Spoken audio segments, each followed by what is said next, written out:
Welcome to the Parable Arrows podcast, where we wrestle with story to seek deeper truth. We believe that engaging with the art of the world can help us discern more of what God, as the true artist, is trying to reveal in the beauty of his story. Join us as we discuss movies, ideas, and practice engaging with art, God's word, our thoughts, and each other.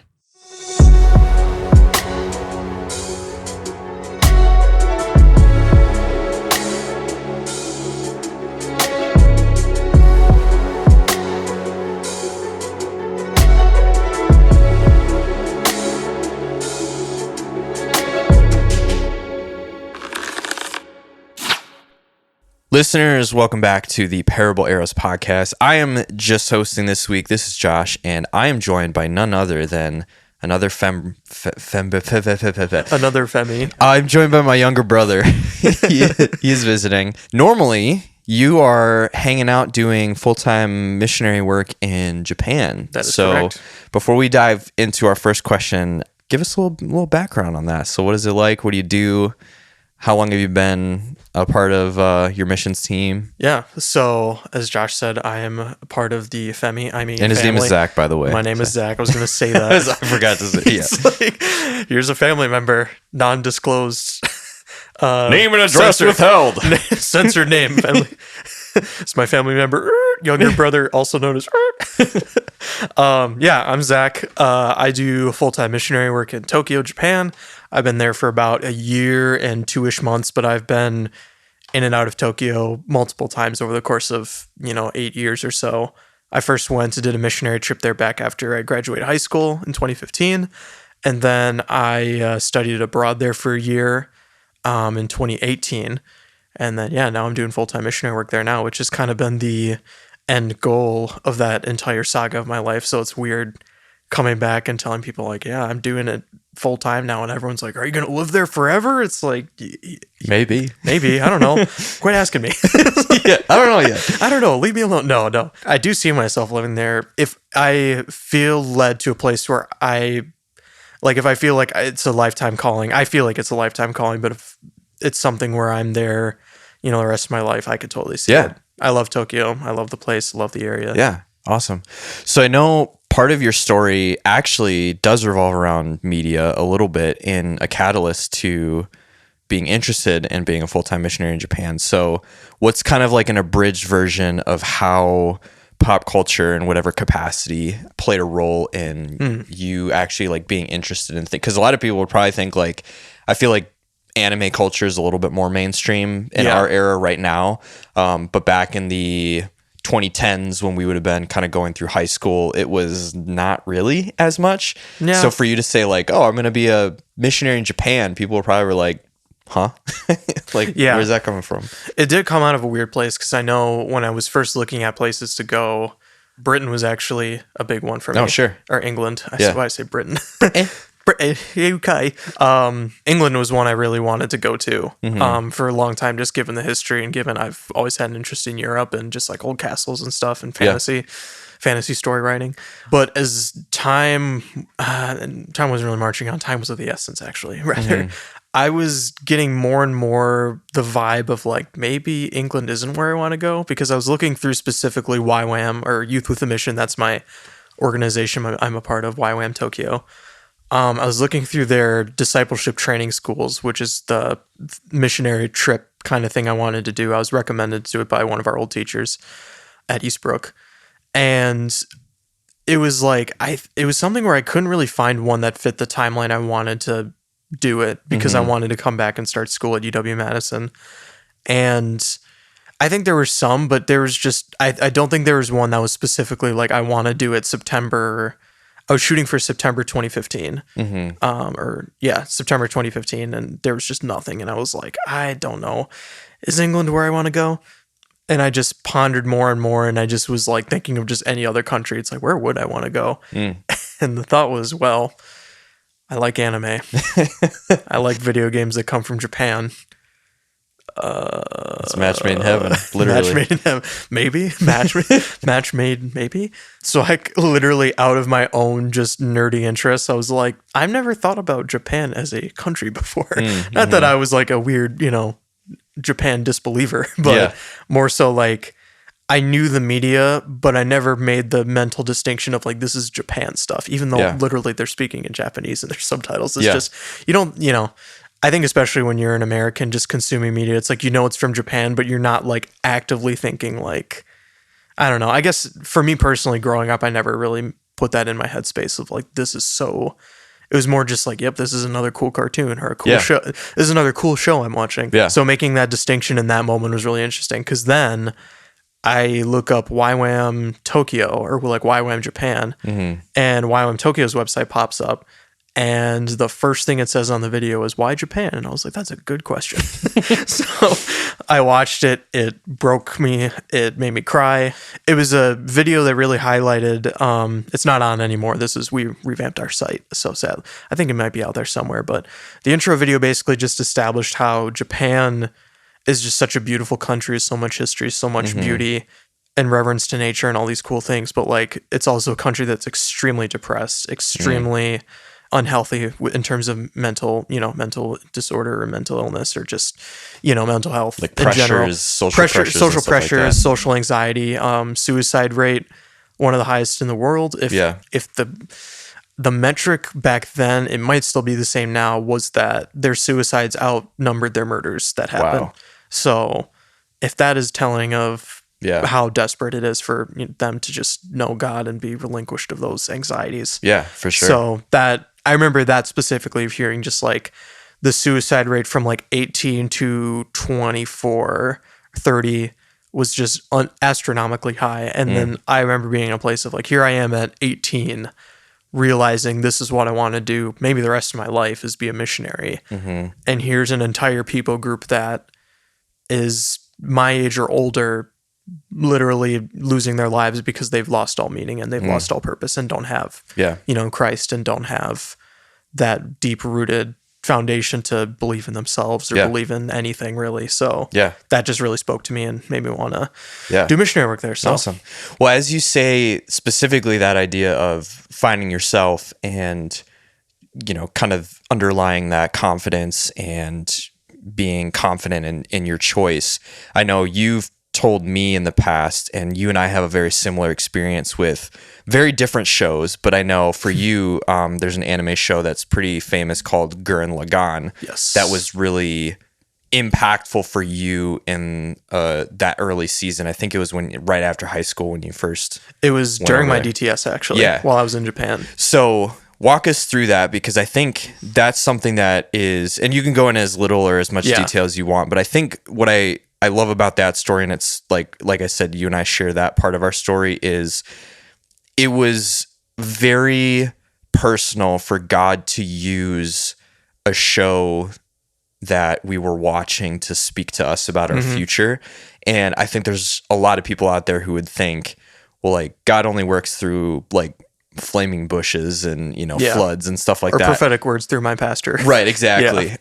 So for you to experience potentially a life-changing message through a quote-unquote secular anime show might sound kind of weird or maybe even implausible to somebody. So talk us through that experience and how did you like, what happened, and then we can kind of piece it apart from there. Well, it's totally funny you bring that up too, because I literally just saw a tweet someone shared of like, it was like a thread someone started that's like, share a quote from some anime that changed your life trajectory or whatever. And someone showed Gurren Lagann. Oh, really? There's literally a line where, I won't say the context if people watch it. There's a character that's literally like, there's a close to 0% chance that this is actually going to be successful. Then the main character's like, great, that means 100% chance we're going to win. And it's such a, like, in your brain, you're like, that's stupid. That doesn't make sense. Yeah. But like in the context of what's happening in the show, and like the character, Simon is the main character, what his goal is and what he's trying to accomplish is something that the show, like the lengths it goes. I need to be short because Gurren Lagann, I just could dive super deep into, but there's that quote, and so much of that show is, and this is like a theme in anime that a lot of people are starting to point out in recent pop culture, called the indomitable human spirit, which, whether it's as a meme or as a joke or like a genuine, like, this is why this show is so good, because it's capturing the indomitable human spirit, where it's like, no matter the odds, no matter the outcome, I will push. I will try as hard as I can to, succeed, to reach this person, to save this person, and whatever. And that's, what Gurren Lagann is in the purest form, is like the whole show is centered on, because the full name in Japanese is Tengen Toppa Gurren Lagann, which is like reach for the heavens Gurren Lagann, which is the name of the robot they ride in. And the whole thing is like, the show's symbology is centered around a drill, and a drill is something that is always moving upward. If you start at the base, you're going to spiral to the top no matter what. And that just is carried through the entire show in every single aspect. And it's so good. Yeah. And I watched it during my DTS, my discipleship training school, specifically because I had a friend who I was really close to, and I'm still close to, actually. He lives in Japan now, and we've met a few times, who we were talking about anime, and he mentions this one, and he just goes, I think you specifically would like this. And that, for me, like, whoever you are, if you're going to tell me that exact phrasing of I know you and you would like this, that you like, don't do that to me. That's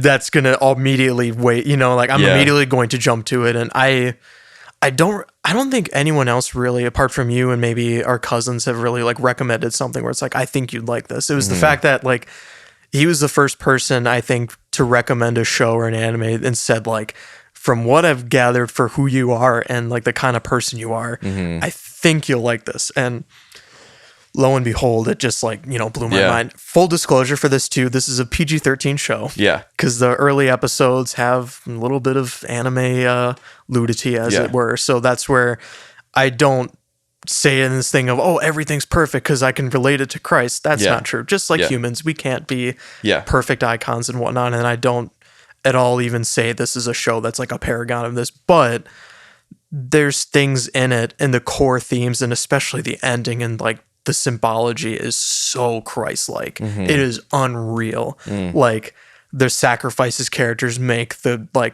pushing and the believing. Like one of the most famous lines of that show is at the very beginning of the show, it's around two quote unquote brothers, but they're just super close friends, Simon and Kamina.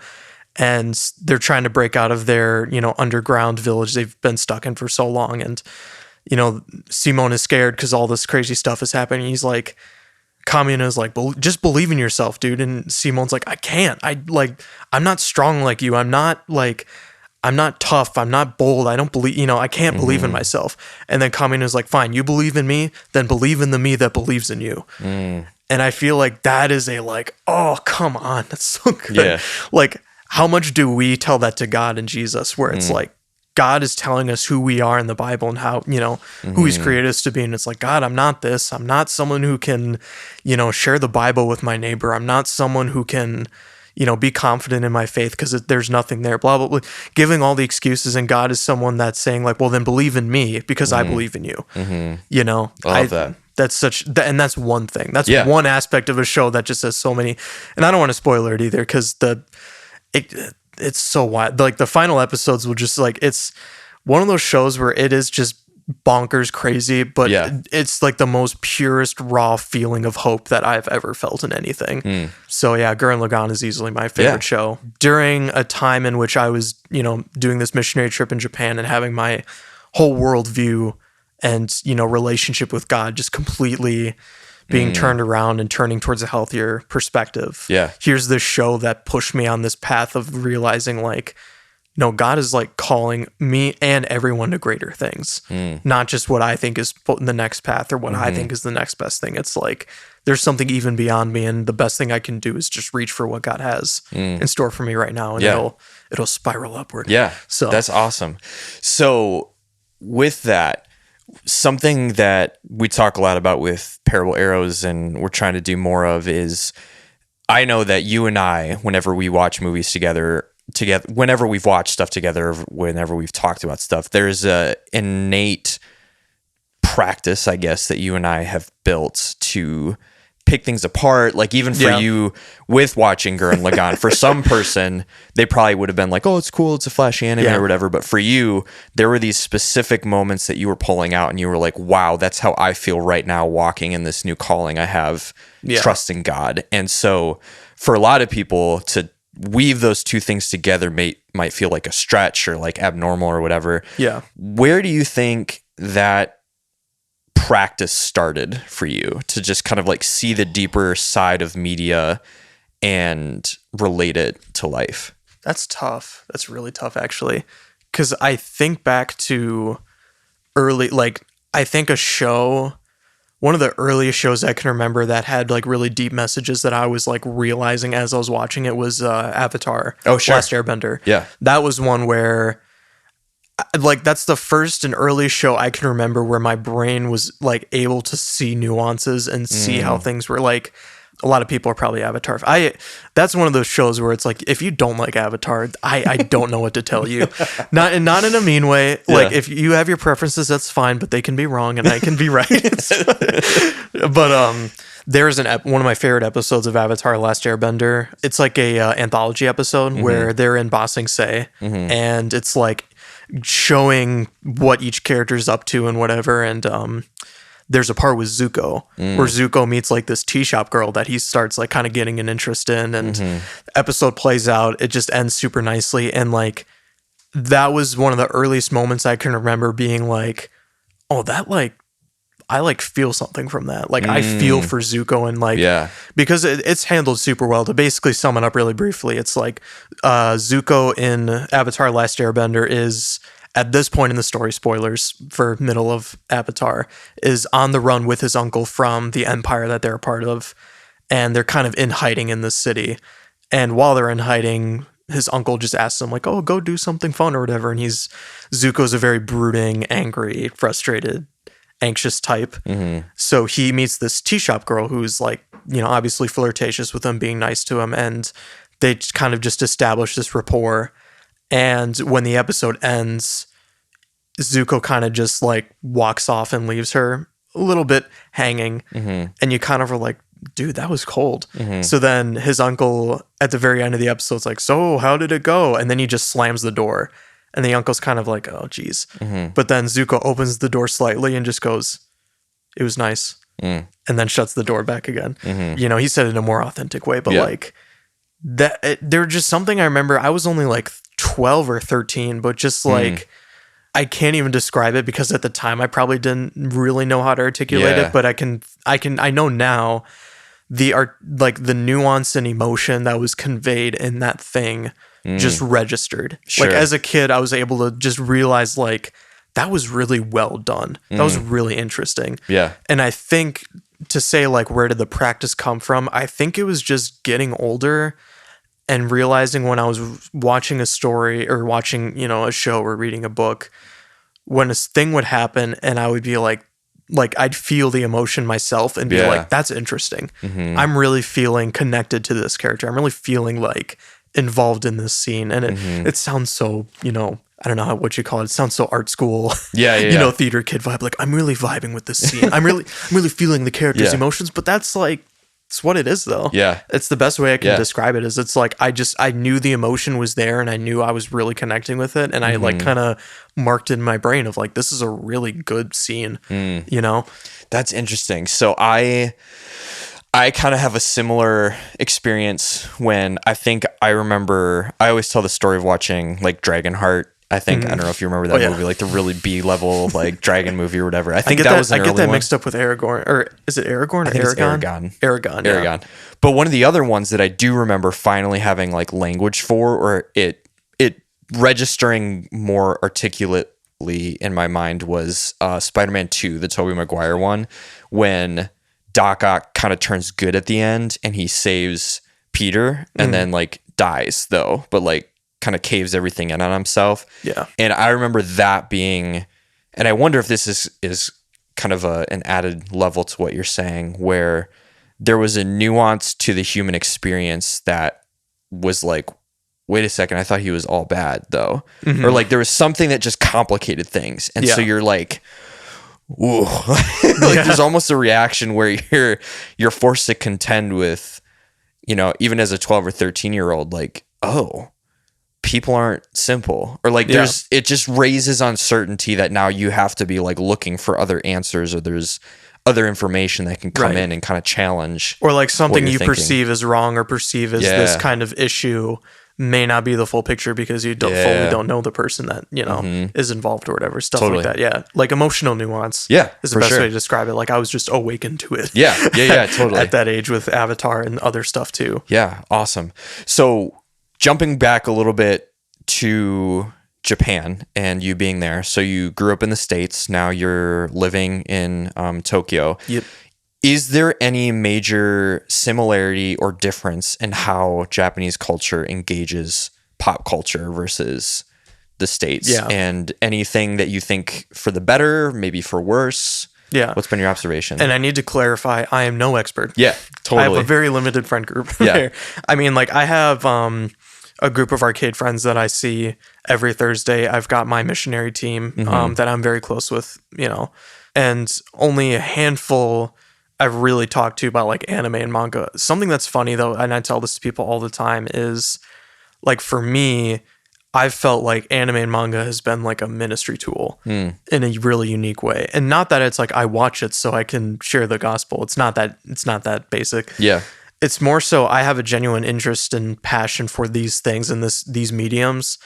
And in Japan, they're just so much more universal than they are here. It would be like it's almost tough because it's like I can't equate something recent that everyone knows, like maybe Stranger Things. Sure. Stranger Things, when that first came out, that was the show that just everyone knew, everyone talked about, everyone had seen Stranger Things, everyone loved Stranger Things, but that was like a flash in the pan. Like even as it got more popular, there's still people that really haven't watched it all the way through, myself included, or have that experience. Whereas it's like I will meet Japanese people who don't seem like anime nerds or anime fans or just really into it. And all of a sudden they'll just be like, oh yeah, One Piece is my favorite thing in the world. Or like, oh yeah, I love Jujutsu Kaisen. I'll share a really funny story. Yeah. So there's a coffee shop at my train station that I go to. And when I am out and about, I wear anime t-shirts a lot. Not only just because I have a bad fashion sense, but also because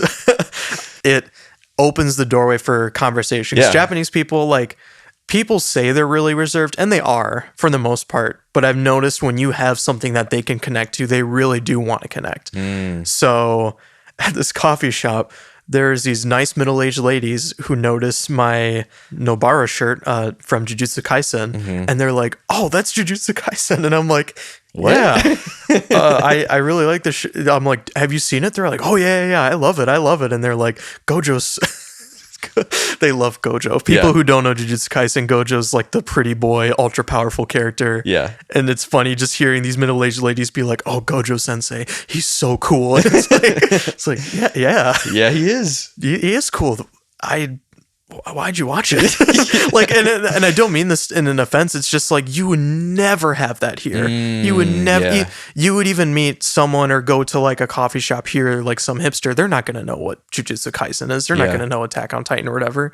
So the fact that these ladies, these middle-aged ladies are just like complimenting my shirt and talking about anime with me. It's like, what's happening here? Yeah. So I think there's just this more ingrained pulse that is on that Japanese people have on like anime and manga, that they just like, I think it's just because it's so affluent and because it's where it comes from, and that's like the main pop culture thing.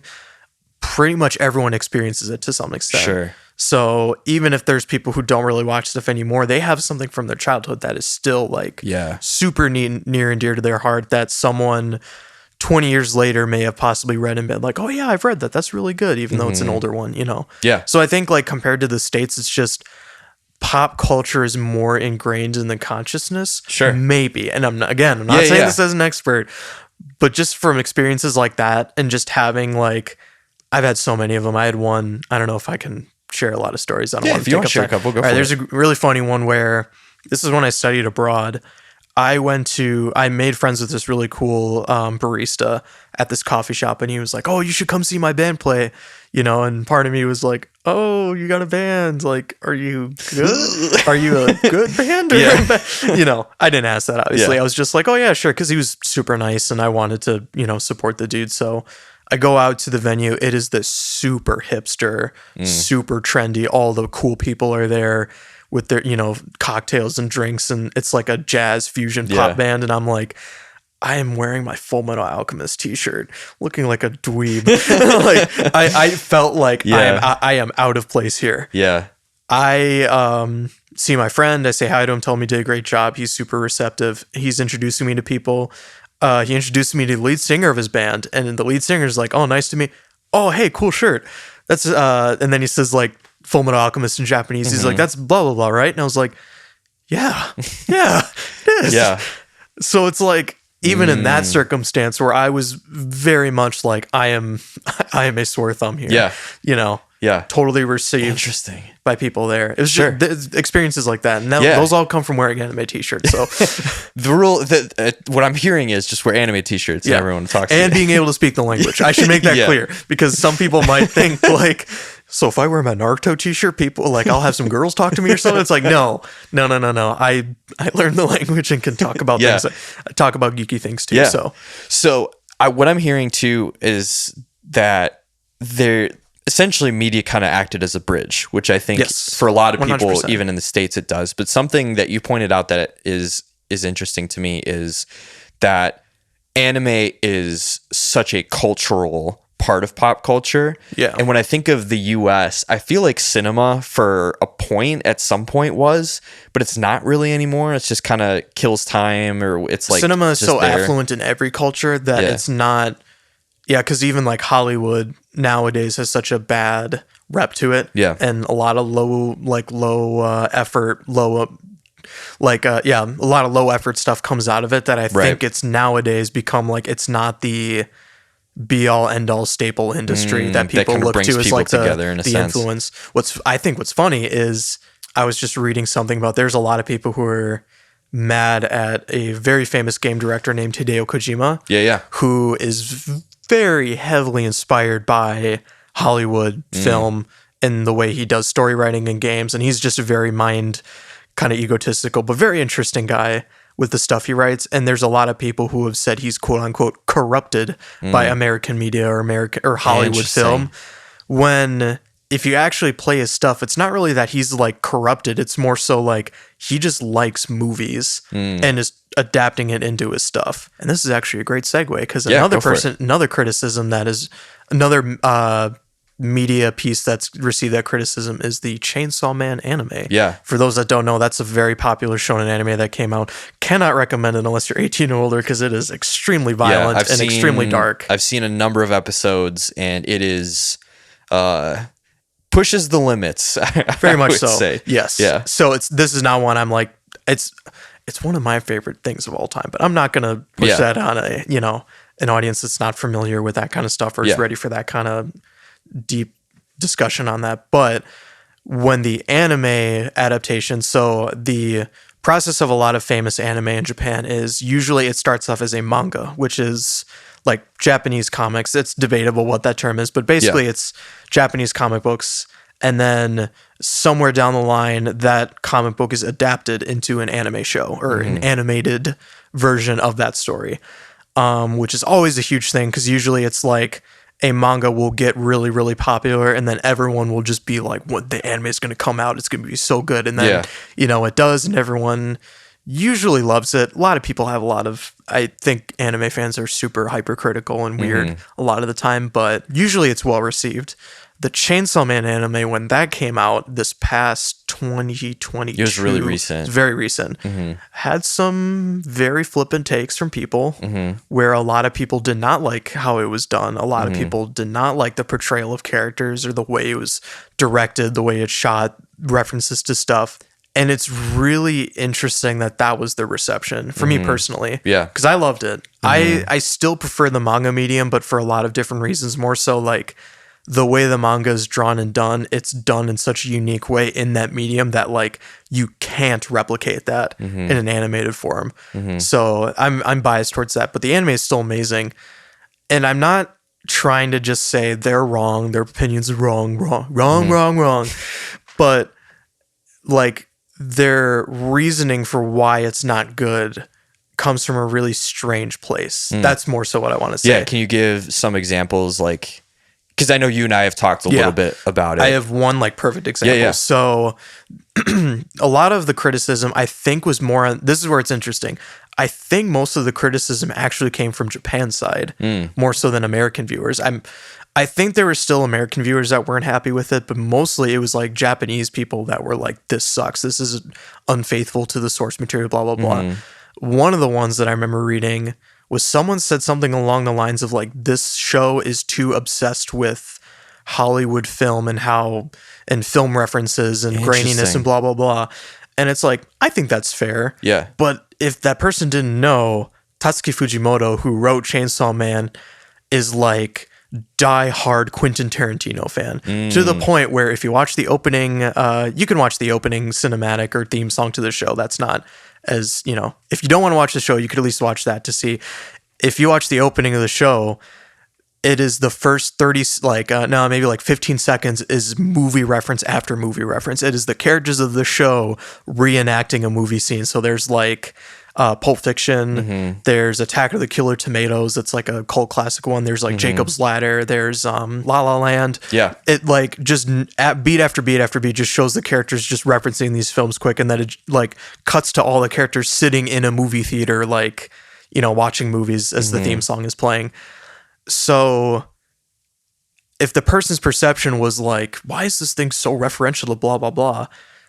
The creator has gone on record himself to say, I love movies. I love Quentin Tarantino. Chainsaw Man is literally inspired by Texas Chainsaw Massacre, and the demons and monsters they fight are based off horror film properties and stuff like that. And again, this isn't to be you're wrong for you're bad for feeling that way, but it's interesting that's so is that criticism coming from a place of your own dislike of American Hollywood movies, or is that coming out of you thought that wasn't a part of the original story, so now you're perceiving this depiction in anime format as bad, as not good, So it sounds it's a loss in media literacy for what the manga was originally doing, which it was referencing so much stuff. As you're saying that, I wonder sometimes, even just seeing, we both went through different film and media classes at UW-Madison, and our original question being about cultural differences between American media consumption and Japanese media consumption and stuff like that. And I feel like in the States, there is, for a while, and I feel like it's kind of starting to fade now that anime and other properties overseas are starting to become more popular. I see a lot more Naruto, Attack on Titan, One Piece, Dragon Ball. I see a lot more of that in school than I do Marvel stuff. Yes. And that is fascinating to me. That is really fascinating. And so especially when Marvel stuff was peak popularity. It was everywhere. Even I think pre Endgame. Yeah. It was just bananas. Yeah. Everyone and their mother watched Marvel movies. For sure. Whereas I was literally just talking to friends today about how I don't watch any of the Marvel movies anymore. I'm so behind. Yeah. So with that, I think, speaking as an American, I think there's an American man. I often think that we, for many, many, many years, have kind of had a monopoly on especially movie culture worldwide. And so many of our big movies go and do well overseas. It's not just American numbers that are measured. It's how did it do in Asia? How did it do in Europe? There's all these metrics. Yeah. And so when it comes to Japan, do you notice any sort of pride in their art that way, the way America does? Or is it primarily it's just this thing that we make and we just kind of love it, and it is what it is? That is tough to say, and I don't know if I want to comment on it. No, it's all good. More so because that comes from a deeper place of how do Japanese people feel about that? Yeah, I think that's one where it's more so that's their question to answer than it is my own. I didn't really experience a superiority complex or anything like that, and I don't think they really feel that way either. Yeah. Because I've joked and said before, I had college friends, Japanese college friends who visited Madison or studied abroad there, and they had South Park on the TV. Nice. And I was like, you guys like South Park? They're like, oh yeah, everyone in Japan loves South Park. I was like, oh, that's awesome. Or apparently King of the Hill is popular in Japan too. Oh, dude, that's incredible. Or there was one sitcom show. It was a really specific one that I remember reading something about where it's it actually gained a huge Japanese audience because it just so happened to be translated and dubbed and put out at the peak of some sort of kind of drought in content or whatever, I don't know, something like that. So that's where it's like, I don't know, but I also do know that I don't think it's just an easy, like, oh, well, they just prefer this and they think they're superior. I think it's a genuine, like, I think they just like what they like. And I think, if anything, America is moving in that direction now, whereas you see so many people watch anime now. So many people are more accepting of it. So many people watch, like, foreign films. Yeah. Like, think of how good Parasite did. Yeah. Like, and that's a Korean film with subtitles. And that became one of the most heralded films, in the past decade. Yeah. So I don't think we're in a place of, like, losing or, like, superiority complex or, gaining. Because I think it all just comes down to, like, what are we consuming? What are we watching? And what's our reaction to it? Yeah. That's the only thing we really have control over ourselves. Yeah. And we can also analyze on the outside. Yeah, totally. So what do you think then is the cause for the rise in people's love of anime more recently versus where, like, so specifically comparing that to what seems to be a decline in the influence of American stories and American studios? To give my own extremely biased take. Go for it. Full tilt. Anime and manga are way more thought out, personally invested, and executed than American media. Sure. In a lot of cases. Yeah. To a very bad point, to a degree, I need to add, because, like, there's a recent controversy that happened with one of my literally, like, favorite anime of all time now, Jujutsu Kaisen. The recent season is, if you watch it, the animation is, like, better than Disney levels of, like, what kind of mind could come up with this sort of thing. Yeah. But the controversy is that a lot of animators were, like, worked to the bone, like worked to death. Yeah. I don't know if anyone died while making this, but a lot of people, I think they were, like, going to stage a walkout or something at some point. Conditions are just that horrible. Yeah. So that's where it's this really tough balance of, it's like, I want to praise Japan and be like, no, they really put thought and care into their anime, but they also treat their workers horribly. Yeah. That I don't want. Yeah. So that's where it's a really hard balance too, is you don't want to just haphazardly praise it and be like, look how much better it's doing, because it's like, yeah, they may be putting more thought and effort into it, but they're putting too much thought and effort into it, forsaking the animators and artists and whatnot. And, so that's where it's a tough balance too, is keeping aware of that fact. Yeah. When, kind of praising one over the others. I don't want to, it's extremely biased and I stand by it, but I also need to acknowledge there's some issues. There's issues there. Yeah. And that's a recent one. I think that's always been an issue, but it's just Jujutsu Kaisen's the hot thing right now. Yeah. And that was a huge spark. Well, and, like, Studio Mappa's the studio that did it. They're like, I don't know what they are forcing, like, how they're forcing them, but they're coming out with, like, 5 different shows. Yeah. Like, they just finished Attack on Titan. They're doing a Chainsaw Man movie now. They did Chainsaw Man anime.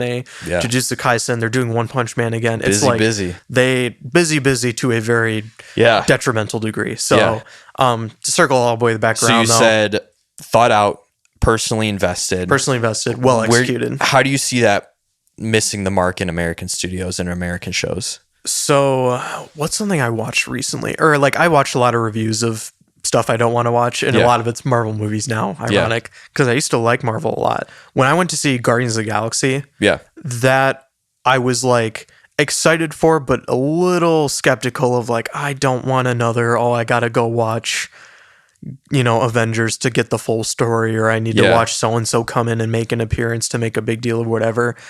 Nope, just the Guardians, just them saving Rocket, just them doing their thing, and then it's over. They have a little tie-in at the end for Peter Quill, I think, but like most people probably know by now, like, Dave Bautista said he's not coming back. The girl who plays Gamora isn't coming back. Yep. So it's like the Guardians as we know it are not. This was their swan song. This was their movie, and it was done. And it was a movie where you could tell James Gunn directed it. Yeah. He cared about these characters. He put effort into making a good story and making things click, making things work, making things fun. And that was it. Yeah. I think when you watch, like, I remember hearing the big criticism for Quantumania. I did not watch the movie, preface. A big criticism of that one is people said it's a movie where stuff just happens. It's not a movie that has It's a movie to explain the things that are supposed to happen in the lore of the world of blah, blah, blah.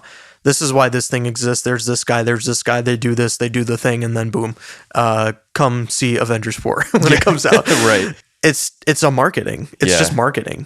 It's not a well thought out story. And it's funny because these are both in the same universe, same characters that are involved with each other. One was clearly a dude's personal vision for how he wanted the characters to have their end, and the other is kind of we need to tie in all this stuff so we can do more movies. Yeah. You know? And anime and manga, anime is born from a single person's mind because manga is written and drawn by almost always the same person. Sometimes it's an artist and a writer working together, but almost always it is one person doing it. Yeah. So like One Piece is, in my opinion, I've told Josh this, I tell everyone this, it is the greatest thing in existence besides the Bible. Close second. Close second to the Bible. Because that's one I could go on forever about, but One Piece is one that is just, if you are there from start to where it is now, which is book 1 to book 105 in English, it is like, you can't understand how a man came up with this kind of story and didn't just buckle under the pressure. Yeah. Because that is a story where it has stayed consistently good. And even in the most recent arcs, people have said it is like the most mind-breaking, insane stuff is happening right now. For a story that's been going on since 1997, how many years would that be? Almost 30 years, right? If it's 2027, it'll be 30 years. So almost 30 years. And this story is like still full steam ahead. Yeah. And it's one guy. Yeah. And and when you read, he does like this question corner thing where he talks to, fans who send questions and stuff and like his own thing.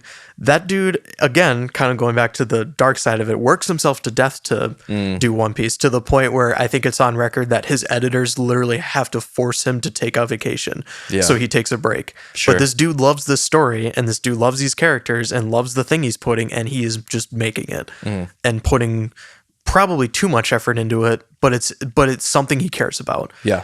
And there's so many TV shows, American TV shows and movies where you can just, you're probably in this boat too, and maybe, people listening understand this. There's some times where you just start watching a movie and about 10, 20 minutes in, you're kind of like, whoever made this doesn't really care about this movie. Oof. Yep.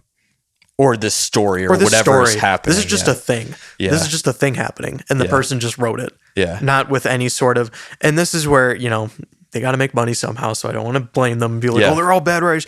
But you can tell though. And I think with anime, especially big ones like Attack on Titan, Jujutsu Kaisen, Dragon Ball Z, One Piece, and other ones that I like, you can just tell, at least even in if we're going by manga specific, where it's just one person writing it, this person cares about this story. Yeah. This person wants this story to work. There are manga that exist where the way mangas, just give really brief summary of the history of manga in Japan. A lot of the most popular manga are published in a magazine called Shonen Jump, and it's a chapter a week. So it's not necessarily always just books coming out. A lot of the times people find out about a series by this magazine that comes out every week that has a new chapter for the story. Shonen Jump is ruthless. There's a lot of manga that I've read that I'm like, this is amazing, and then it just drops because it's not popular enough, which really sucks. It's a really bad formula, but it's also a formula that creates some of the greatest things, to the point where I forget which manga it was, but I've heard there's this one manga that was getting published in it where the story started off as a very like easy, basic, people can read it, get into it kind of story. And then it got popular. The moment it got popular, the author completely changed the tone, completely started changing stuff. And it was good. And people were kind of like, where is this coming from? And you realize, oh, this is what he wanted it to be. This is the story this guy wanted to write. It's just he needed to like break the ice with something simple and basic. And then it's like, okay, now that I've got your attention, here's what I really wanted to write about. Yeah. Which I find so fascinating. That's such an interesting way of, hooking people in and trying to stay afloat in this super uber competitive industry. Yeah. While also keeping people, entertained and interested. We're coming up on our time. I could talk forever. I know we could talk forever. So this will be my last question for you. So as a consumer, as an avid consumer, as an avid consumer, as a connoisseur of anime and manga, is someone who really enjoys stuff and spends a lot of time enjoying stuff. What would your big piece of advice be for two categories I have in mind? One is for artists trying to make better stories. One is for parents or older audiences who are hearing our conversation and, you know, in the midst of all the different points. Listing 5 different Japanese things that they will probably never watch. Because the thing I'm thinking through that you're poking at that I think is healthy for us to engage with is things make money because we give them attention, and things, and the amount of times that I've seen people like complain on Twitter, for example, about, Amazon and Jeff Bezos built this stupid clock out in the middle of nowhere that cost this. And then everyone's like, we should be mad at that. And then the person, you know, I mean, you're also on Twitter, which is made to make people mad. Right. Well, but the response being the comment that I saw that was really interesting is they're like, it's like, yes, he chose to do that, but also we gave him the money because we wanted convenience. And I think, from a certain perspective, but I like Amazon Prime though. Well, and that's the thing I think that is interesting to me is with American consumers, and again, I'm just speaking just for what I perceive. We would rather be numbed with really crappy content than be bored. And so we would rather continue to give the illusion that the machine is giving us good stuff that is worth our time than to like put up the barrier and say like, you know what? No, I'm not going to watch that new Marvel show because it's not good from everything I hear. Or I'm not going to spend the $30 to take my family to go see X movie. So I know we could probably go on a whole tangent sideways. I actually have a point to that. Maybe a counterpoint. I don't think it's wrong for people to consume stuff that is like average and not good. For sure. And I don't say that of like watch everything. Sometimes you got to watch some stinkers to know what's a stinker, you know? Like sometimes you got to know what a bad smell is in order to catch it and move away from it as quickly as possible before it corrupts your nostrils, you know? Yeah. I think it's tough to make and I know this is where we're just different in personality, so I don't want to just be like, you and your grandstand. No, but like the whole... Get off your soapbox, Grandpa. Get off the soapbox, Grandpa. Yelling at the clouds again. But the whole idea that like a society as a whole likes mid content, for lack of a better term. I don't know if I agree with that because I think I've known people who enjoy the average Marvel thing, enjoy the average whatever, but then will watch something profound and deep and be like, that was amazing. That was incredible. So it's tough to just say everyone likes blank. They need to appreciate blank more. When in reality, they might not just know blank even exists or like this other thing exists. And then as soon as they do, like that's how anime functions, right? It's like most people, when we were growing up, don't know about it. And then you watch one show and your entire life has changed and you just watch anime nonstop, you know? That is like, everyone always says, there's threads online all the time of what is the best gateway, quote unquote, gateway anime. What's a good one to start with that gives a vibe, and then I can jump into more stuff. There's a lot more of those now too, which is really cool. To kind of balance that, to answer the second question before doing the first one, I feel like it's not necessarily don't watch the bad stuff, find the good stuff. I think it's just have an open mind about everything you watch. Have an understanding that some things are good, some things are bad. You know, your own opinion does not need to be influenced by inside-outside forces, but it can be if you feel like there's someone you trust that's like, this thing stinks. It's like, okay, I won't watch that. But even then, sometimes someone you care about might say, this show stinks. And then you watch and you're like, that was the best thing ever. So it's like, art is subjective. Art is like the older I get, art is more subjective than it was last year or a year or two ago, you know? So that's my recommendation, I guess, for people who, you know, maybe aren't familiar with this new stuff. I think the advice I give, because I don't even want to be like, watch Chainsaw Man, it'll blow your mind. It will, maybe not in a good way. That's where it's like, debauchery, violence. Because I love it, but I have very like, I would say I have not even eclectic. I just have taste where it's like what that story does. I could tell someone who is not familiar with it all of the really deep, impactful, powerful things that happen in it. And they could be like, wow, that sounds really interesting. And then they watch, this poor homeless kid eat dog food the first episode. And they're like, what? Boy, does he like this and he's a Christian? Yeah. So that's where it's like, it's all about it's all about your own perception and experience with it. Mm-hmm. And I wanted to share this little tidbit just because I mentioned Chainsaw Man. Yeah. I remember telling Josh, I saw kids in Japan picking up manga series like Chainsaw Man or something else where I'm like, you should not be reading that. You are way too young for that. The stuff that happens in those things. Be very cautious with that stuff with your kids because they will probably hear about, if they're anime fans, they'll hear about Chainsaw Man. They'll hear about this stuff. And if they end up watching it, that's up to you how you handle that. But at the end of the day, it's like, instead of maybe if they end up becoming really passionate about it, even though it's something that you yourself are just in vehement disagreement about, have the open mind and understanding of okay, my child or my friend who I'm kind of looking out for, taking care of, watch this thing that I really don't like. What is the value they see in it? And how can I healthfully disagree while simultaneously understanding that this is important to them? Yeah. I think that's a really key example because I think even us growing up or other people just being growing up Christian, people can probably attest to this. The vibe you get from a lot of parents is like, well, that's wrong. Don't watch that. And a lot of it is yeah, fair. We shouldn't have watched it.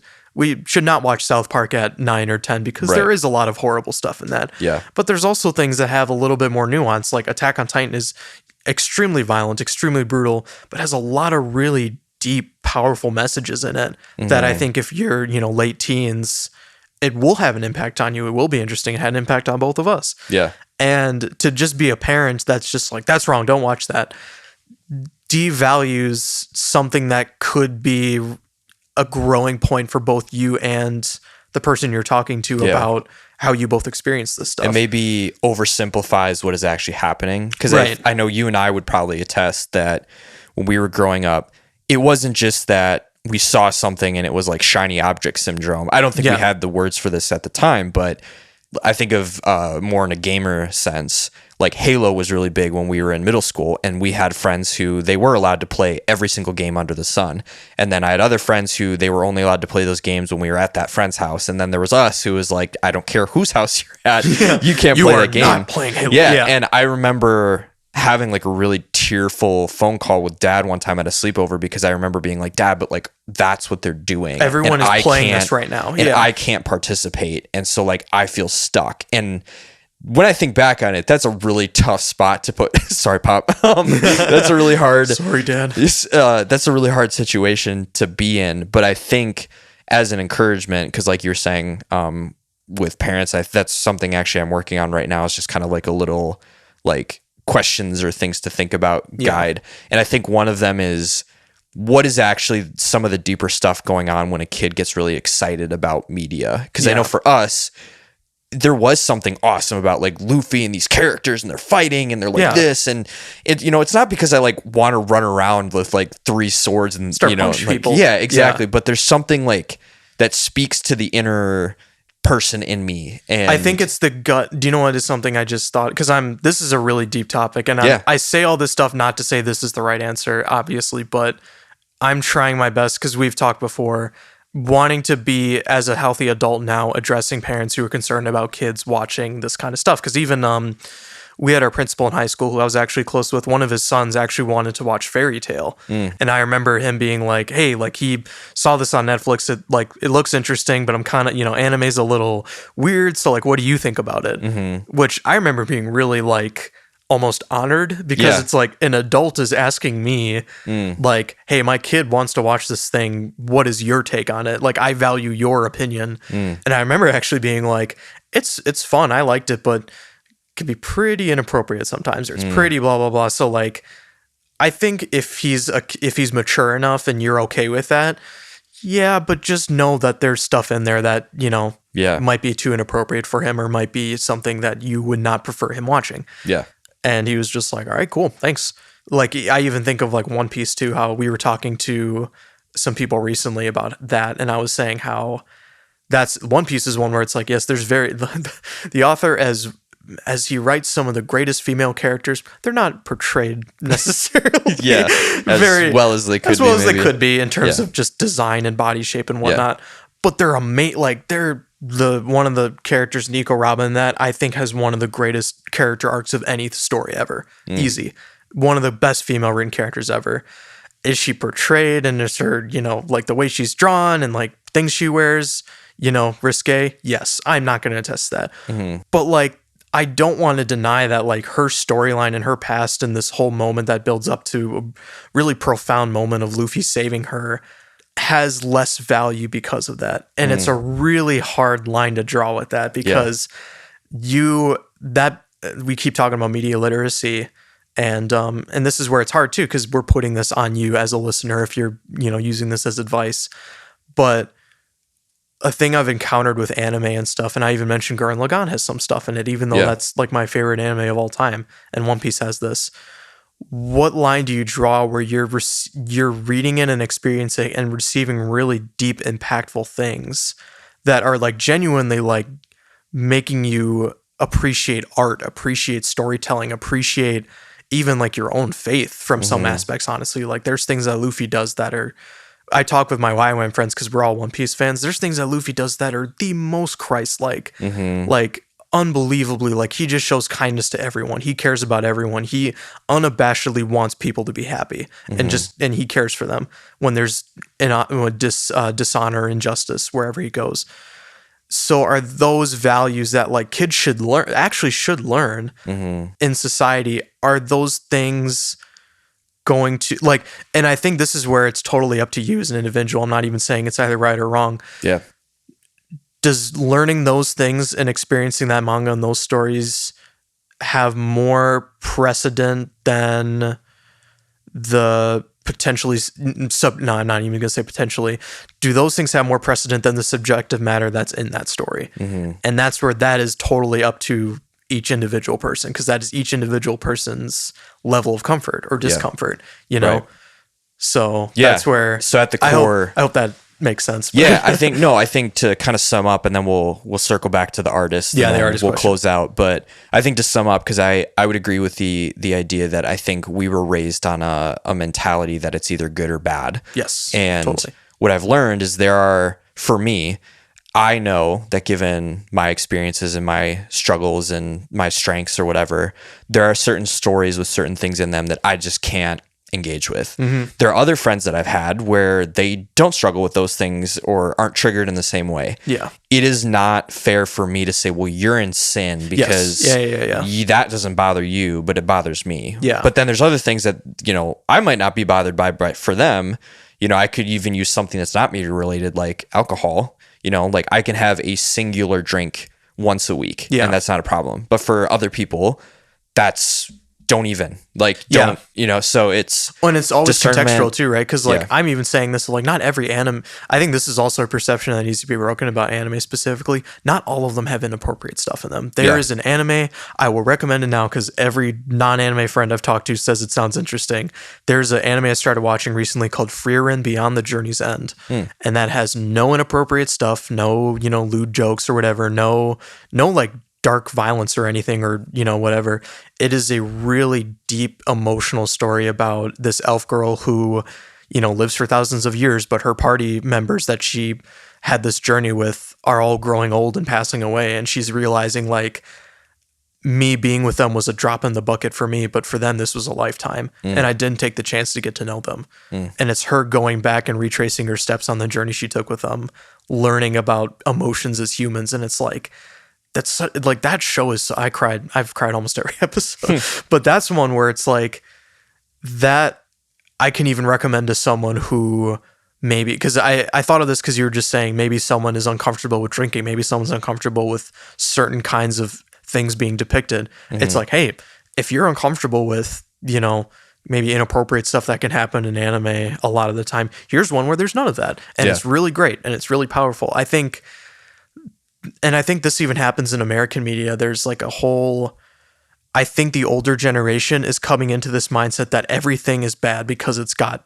sex in it. Everything's bad because it has an inappropriate joke or two or blah blah blah. Some of them, yeah, they do go over the wall and are inappropriate, but not everything. Not everything has this. People have the perception that it might because that's all they hear about is XYZ has inappropriate content, blah blah blah. But what about A, B, C, D, E, F, G? Might not have that. Yeah. So I think it's also just breaking down those walls too of knowing like not everything may fit into that perception you have about that media. You Totally. know? Yeah. So on that level, we'll close out with this. So we've talked about parents, we've talked about some anime recommendations, discernment of, how to maybe have discernment within ourselves, like we're engaging different stuff.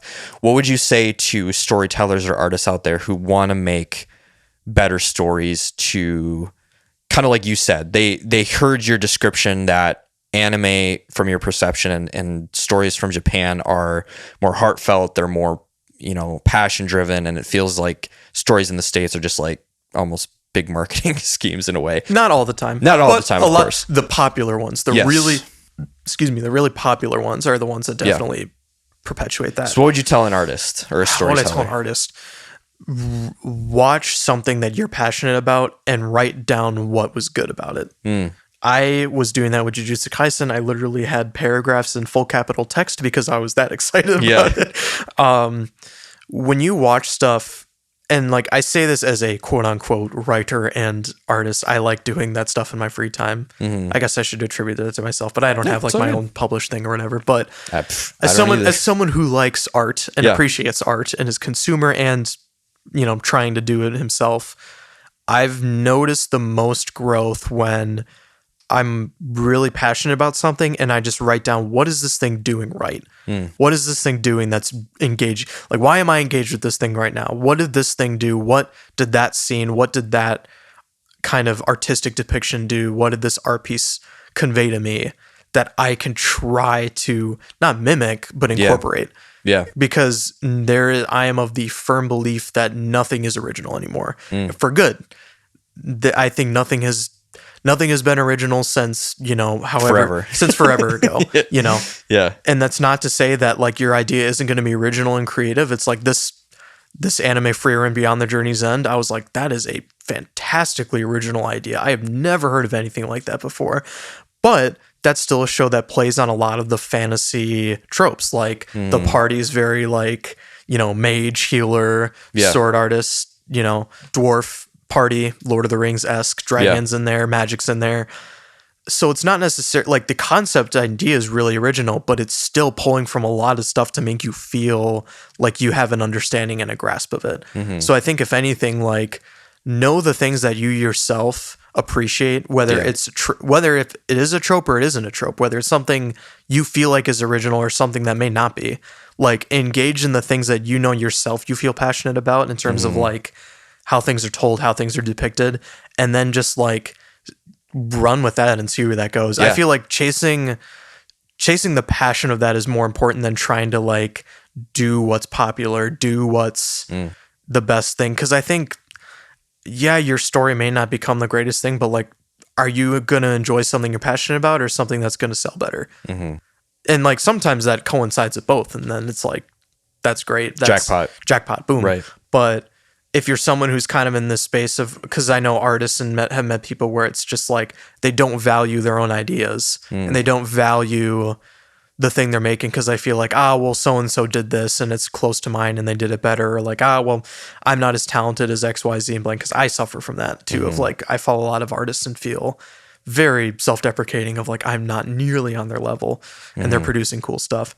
But like, if you're looking in a mirror or you're just sitting with a, copy of yourself in the room, would you tell or not even, if you were talking to a friend who is in the same boat as you, would you say, yeah, well, like, you may be passionate about it, but it's not going to sell well.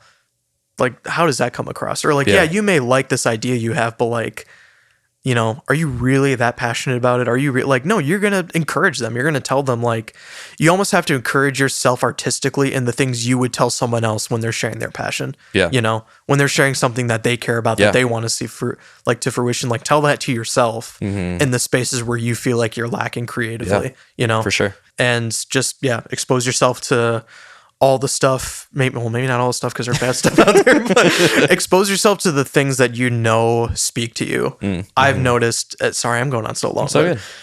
I've noticed recently being in Japan how it's like there's so many stories coming out. Like this Freerin one I really wanted to highlight because it's something that is touching on a really like foundational thing that I had since we watched Lord of the Rings as a kid. That it's like I love just simple fantasy. Yeah. I mean like Lord of the Rings does do this. This one doesn't almost at all, which I like it for. I don't need all the grand sweeping, there's this in this kingdom, there's this and this fighting this. Lord of the Rings has that, but if anything, they do it better because it's more a backdrop than it is like front and center. Yeah, front and center. It just, that show hit on this base thing of, oh yeah, I like this kind of storytelling. I like that they do this and this really well. How could I incorporate that into my stuff? You know, what things can I pull from that to make mine better? Yeah. You know? So I like that advice, turning the artistic process into self-reflection in a way. 100%. Yeah. Awesome. I've noticed I get more passionate about what I'm doing when it's like a reflexive, like bouncing off my energy onto something that I really like, and then that energy being reflected back onto me, and then me reflecting that back onto something I can create. Yeah. So yeah. Awesome. No, I love that. I totally agree. That's very much what drives a lot of the things I want to make is, you know, what has impacted me? What do I want to borrow? What do I want to iterate on? Yeah. What do I want to try that maybe someone hasn't tried before? And it all kind of comes to this giant creative pot of weirdness. It's something. It'll be something. Dude, this was fun. Yeah. Thanks for swinging by. Archers, thanks for listening. That's kind of a hard stop, but I mean, there's not really... I talk too much, so... No, dude, that's all good. You're only here in person for so long, but we thank you for listening. Thank you. Catch us out the rest of the year. Podcast episodes are up on our website in the podcast tab, and if you have any questions or thoughts, be sure to email us at parablearrows@gmail.com. Thanks again. Catch you later. Peace. This episode was produced by Josh Erickson, Josh Cook, and Femi Shokoya, and edited by Josh Erickson. Our social media producer is Colton Mefford. We are currently self-supported. You can check out short stories, merch, and highlighted creators at parablearrows.com. You can also find us on Instagram and TikTok at Parable Arrows or support us on Patreon. Thank you for listening to the Parable Arrows podcast. Think, move in faithfulness, and trust God. Pull back, aim high, let it fly.